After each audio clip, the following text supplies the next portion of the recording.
Perkenalkan,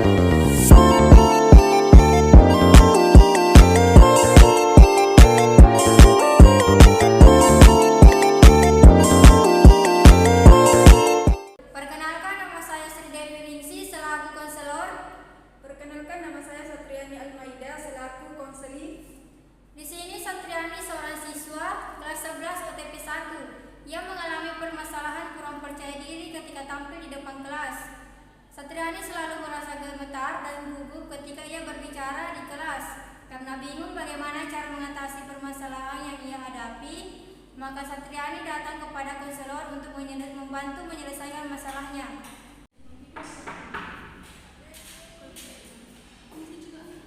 Waalaikumsalam. Silahkan masuk. Silahkan duduk, Nak. Ya, Bu.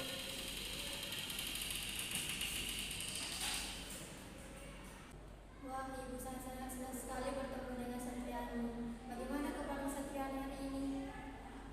Tidak baik, Bu. Kalau boleh Bu tahu, kenapa kabarnya tidak baik?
Jika mencobanya